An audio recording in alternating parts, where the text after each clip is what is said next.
तो अब डिस्कस करते हैं question number 41, HCV chapter 5, Newton's laws of motion.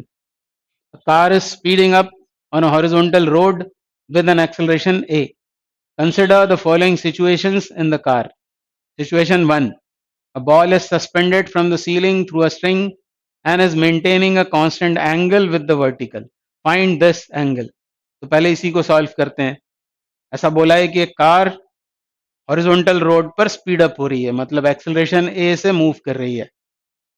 और पहले केस में बोला है कि एक बॉल को इस कार की सीलिंग से सस्पेंड कर दिया है with the help of a string, और ये स्ट्रिंग वर्टिकल के साथ कुछ कांस्टेंट एंगल मेंटेन करती है. हमको वो एंगल फाइंड आउट करना है. तो पहले तो ये सोचें कि जब उस बॉब को टांगेंगे कार की सीलिंग से, जब कार एक्सेलरेट हो रही है, तो वर्टिकल में क्यों नहीं रह सकता बॉब, मतलब ये स्ट्रिंग वर्टिकल क्यों नहीं बनी रहेगी. वो ऐसा इसलिए, यदि वो वर्टिकल है बॉब, स्ट्रिंग वर्टिकल है, तो उस बॉब पर दो फोर्स आएंगे, mg और t, और इधर कोई फोर्स नहीं होगा हॉरिजॉन्टल में. और यदि हॉरिजॉन्टल में कोई फोर्स नहीं है तो ये बॉल कार के साथ एक्सेलरेट नहीं हो पाएगी, और इसलिए वो स्ट्रिंग वर्टिकल से कुछ एंगल बना लेती है ताकि mg इधर काम करे वर्टिकली डाउनवर्ड्स, टेंशन इधर अलोंग द स्ट्रिंग, और टेंशन का कोई कंपोनेंट इधर आ जाए, और उस कंपोनेंट से उस बॉल में एक्सेलरेशन ए प्रोड्यूस हो जाएगा. इसलिए उसने कुछ कांस्टेंट एंगल फॉर्म कर लिया वर्टिकल के साथ में.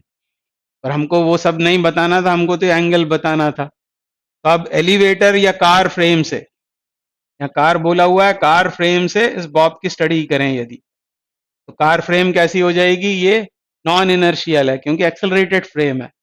तो रियल फोर्सेस के साथ सूडो फोर्स को भी अकाउंट में लेना पड़ेगा. कौन कौन से फोर्सेस आएंगे इस बॉब पर यदि इसका मास m है. एक तो फोर्स होगा mg, दूसरा होगा टेंशन, वो अलोंग द स्ट्रिंग होगा, और तीसरा ये फोर्स होगा, ये है वो pseudo force. Mass of the body under study into acceleration of the frame opposite to acceleration, ma. ये तीन फोर्स आए हैं और तीनों के इन्फ्लुएंस में ये बॉब रेस्ट में बना हुआ है क्योंकि एंगल कांस्टेंट है. अब ये रेस्ट में यदि बना हुआ है तो करते क्या है, हम इस टी को रिजॉल्व कर लेते हैं. तो ये एंगल थीटा होगा, ये थीटा है, तो इधर कंपोनेंट क्या आ जाएगा, टी कॉस थीटा, और इधर क्या आ जाएगा, टी साइन थीटा. और यदि ये बॉब रेस्ट में है तो वर्टिकल और हॉरिजॉन्टल के फोर्सेस बैलेंस हो गए होंगे, यानी टी साइन थीटा होगा एम ए के बराबर. T sine theta is equal to M A, और T cos theta is equal to M G हो जाएगा. तो बस डिवाइड कर दें क्योंकि हमको चाहिए क्या है, एंगल थीटा चाहिए. उसको डिवाइड करें 1/2, तो क्या हो जाएगा, ये tan theta. tan theta is equal to, T तो कैंसिल हो गया, एम भी cancel, tan theta is a/g, and so theta is tan inverse a upon g. ये आंसर हो गया. ये पहला वाला पार्ट सॉल्व हो गया. अब सेकेंड पार्ट सॉल्व करते हैं. अब सेकेंड पार्ट में कह रहे हैं a block is kept on a smooth incline. फिर से वही कार है जो स्पीड अप हो रही है, मतलब एक्सेलरेट हो रही है राइटवर्ड्स, और उसके अंदर ये है इंक्लाइन प्लेन जिसका एंगल ऑफ इंक्लिनेशन है थीटा, और एक ब्लॉक रख दिया है उस स्मूथ इंक्लाइन पर, और वो इंक्लाइन पर डज नॉट स्लिप नहीं हो रहा है. तो करना क्या है हमको, find the angle of incline with the horizontal. तो फिर से वही सब काम करना है.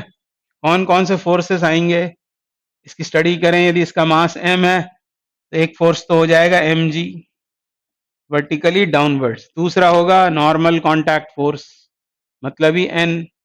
और यदि कार फ्रेम से हम इक्वेशंस लिख रहे हैं तो सूडो फोर्स भी चाहिए, तो सूडो फोर्स ये हो जाएगा, ये कितना ma, और तीन फोर्सेस ब्लॉक पर लगेंगे और तीनों का वेक्टर एडिशन 0 होना चाहिए.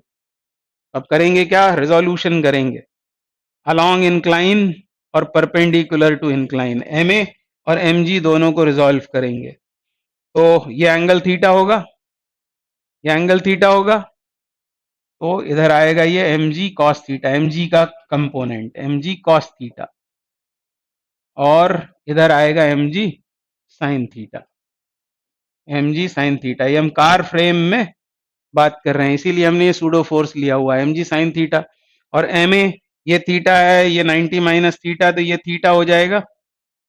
तो ma का इधर कंपोनेंट कितना होगा, तो हो जाएगा ma cos theta, ma cos theta, और एक कंपोनेंट इधर होगा ma sin थीटा। तो अब इसकी बात नहीं करनी है, mg और ma की बात नहीं करनी है, ये तो रिजॉल्व हो गए हैं दोनों। अब इधर देखें हम, परपेंडिकुलर टू इंक्लाइन n बराबर होगा इन दोनों का एडिशन, पर उसकी हमें जरूरत नहीं है, हम तो इसकी बात करते हैं। अलोंग इंक्लाइन भी नेट फोर्स 0 होगा, मतलब ma cos theta mg sin theta के बराबर है। mg sin theta is equal to ma cos theta. ऐसा क्यों? क्योंकि विद रिस्पेक्ट टू कार ये मूव नहीं कर रहा है, डज नॉट स्लिप, ये मूव नहीं कर रहा है क्योंकि इधर वाले फोर्सेस हॉरिजॉन्टल वाले वो भी बैलेंस हो गए और वर्टिकल वाले भी बैलेंस हो गए। ये कंडीशन आ गई, m कैंसिल आउट। हमें चाहिए क्या? हमको चाहिए फिर से ये एंगल ऑफ इंक्लिनेशन थीटा। तो sine theta upon cos theta, ये tan थीटा हो जाएगा, tan theta is equal to a upon g, और इसलिए थीटा कितना हो जाएगा, थीटा हो जाएगा tan inverse a upon g। तो ये इस क्वेश्चन का आंसर है। तो दोनों ही क्वेश्चन के आंसर तो एक ही आए हैं, tan इनवर्स a बाई जी। तो आप चाहें तो इन रिजल्ट्स को स्टैंडर्ड रिजल्ट्स मानकर याद भी रख सकते हैं, एग्जाम में आए तो सीधे फिर ऑप्शन आप टिक कर सकते हैं। तो thank you for watching, thank you very much.